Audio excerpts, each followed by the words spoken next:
ఒక ఊళ్ళో నలుగురు మిత్రులు ఉండేవారు. వాళ్ళ పేర్లు రామారావు, రాజబాబు, నారాయణ, శేషు. నలుగురు హై స్కూల్ చదువు పూర్తి చేశారు. ఎస్ఎస్సి ఎగ్జామ్స్ అయిపోయాక ఒక హోటల్కి వెళ్లి టీ బ్రేక్ఫాస్ట్ చేద్దామని నిర్ణయించుకున్నారు. ఆదివారం రోజు సైకిల్ మీద హోటల్కి చేరుకున్నారు.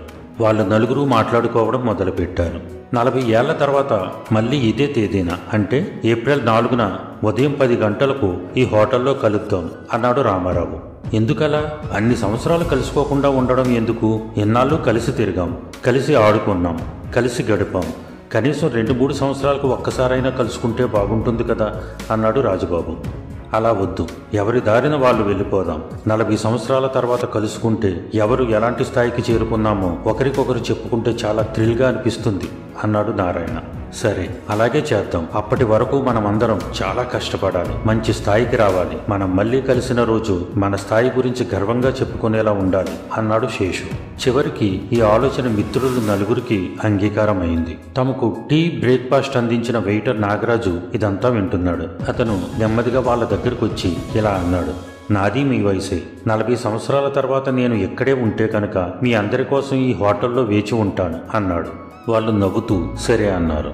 నలుగురు తదుపరి విద్య కోసం విడిపోయారు. రోజులు, నెలలు, సంవత్సరాలు గడిచిపోయాయి. సరిగ్గా 40 ఏళ్ల తర్వాత నిర్ణీత తేదీ ఏప్రిల్ 4 ఉదయం ఆ హోటల్ డోర్ వద్దకు విలాసవంతమైన కారు వచ్చింది. రామారావు కారు దిగి వరండా వైపు నడవడం మొదలుపెట్టాడు. రామారావుకి ఇప్పుడు 3 బంగారు నగల షాపులున్నాయి. హోటల్లో అడుగుపెట్టిన రామారావుని గుర్తుపట్టిన నాగరాజు ఎంతో ఆనందంగా, సార్, మీకోసం ఒక నెల క్రితమే రాజబాబు గారు టేబుల్ బుక్ చేశారని చెప్పాడు. 1 గంటలో నారాయణ వచ్చాడు. నారాయణ ఒక మహానగరంలో పెద్ద బిల్డర్ అయ్యాడు. కోట్లు సంపాదించాడు. స్నేహితులిద్దరూ మాట్లాడుకుంటూ వేరే స్నేహితుల కోసం ఎదురు చూస్తుండగా అరగంటలో 3వ స్నేహితుడు శేషు వచ్చాడు. అతనితో మాట్లాడిన తర్వాత శేషు పరిశ్రమలు స్థాపించి పెద్ద వ్యాపారవేత్త అయ్యాడని ఇద్దరికీ తెలిసింది. అందరూ ఆనందపడ్డారు. స్నేహితులు ముగ్గురి కళ్ళు పదే పదే డోర్ వైపు చూస్తున్నాయి.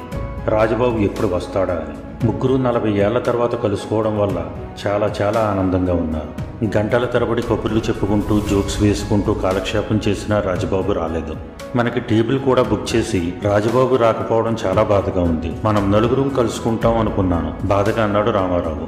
మనం చదువుకునే రోజుల్లో రాజబాబు వాళ్ళది చాలా పేద కుటుంబం. వాళ్ళ అమ్మ నాన్న కూలీ చేసి పెంచి వాడిని చదివించేవారు.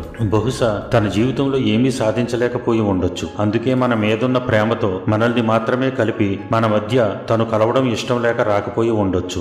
గతాన్ని గుర్తు చేసుకుంటూ బాధగా అన్నాడు నారాయణ. మనం మధ్యలో కలుస్తూ ఉండకపోవడం వల్ల పెద్ద తప్పే చేశాము. కలిసుంటే వాడికి ఏమైనా సహాయం చేసి ఉండేవాళ్ళం అన్నాడు శేషు. ఇక చేసేదేమీ లేక మిత్రులు ముగ్గురు బయలుదేరడానికి సిద్ధపడి తమ బిల్ ఎంతైందో అడిగారు. బిల్లు అడిగిన వెంటనే ఆన్లైన్లో బిల్లు కట్టేసినట్టు ముగ్గురికి సమాధానం వచ్చింది.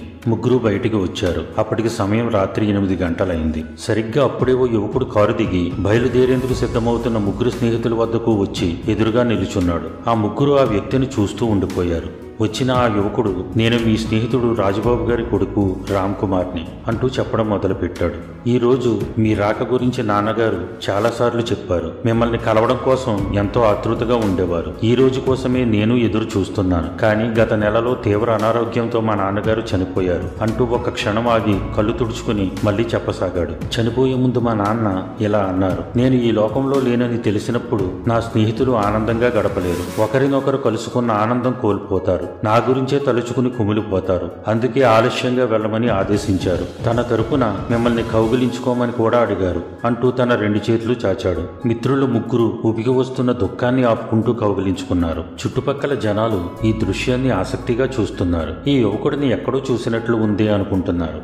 బాబు, నాన్నగారు ఏం చేసేవారు? తన జీవితం ఎలా సాగింది? జేరబోయిన గొంతుతో అడిగాడు రామారావు. నాన్న ఎన్నెన్నో కష్టాలు పడ్డారు. నన్ను చదివించడానికి బరువులు ఎత్తి కూలీ పనులు చేశారు. తన కష్టాలు ఎప్పటికీ నా జీవితంలో చూడకూడదు అనేవారు. ఆయన కష్టానికి ఫలితం దక్కాలని నేను చాలా శ్రద్ధగా చదివాను. ఈ రోజు నేను ఈ జిల్లా కలెక్టర్ని అంటూ ముగించాడు రామ్ కుమార్. అతను చెప్పిన మాటలు విని అక్కడున్న అందరూ ఆశ్చర్యపోయారు. మిత్రులు మాత్రం అతని వద్ద సెలవు తీసుకుని వస్తున్న దుఃఖాన్ని తమలోనే దిగమింగుతూ మంచి స్నేహితుడిని కోల్పోయి కోల్పోయామే అన్న బాధతో వెనుతిరిగారు. మిత్రులారా, అందుకే మీ బంధువులతోనూ స్నేహితులతోనూ శ్రేయోభిలాషలతోనూ వీలును బట్టి కలుస్తూ ఉండండి. వీలు కాకపోయినా వీలు కల్పించుకుని కలవండి. తర్వాత వెళ్దాం, సందర్భం వచ్చినప్పుడు చూద్దాం అనుకుంటూ ఏళ్ల తరబడి వాయిదాలు వేయకండి. ఎందుకంటే మృత్యువును చేరుకోవడానికి ఎప్పుడు ఎవరి వంతు వస్తుందో తెలియదు. ఆ తర్వాత కలుద్దామని ఎంత తాపత్రయపడినా కలవాల్సిన వాళ్ళు మీకు ఎప్పటికీ కనిపించరు. జీవితం అంటే సినిమాలు, రాజకీయాలు, టీవీలు, మొబైల్లు, ఫేస్బుక్లు, వాట్సాప్లు,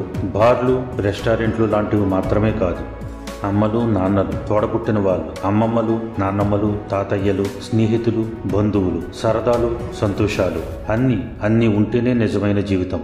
అందుకే వీళ్ళందరితోనూ కలిసిమెలిసి ఉండండి. జీవించినంతకాలం ఆనందాన్ని అనుభవించండి. మిమ్మల్ని కోరుకునే వాళ్ళను కూడా ఆనందంగా ఉంచండి. సర్వేజన సుఖినో భవంతు. Dear friends,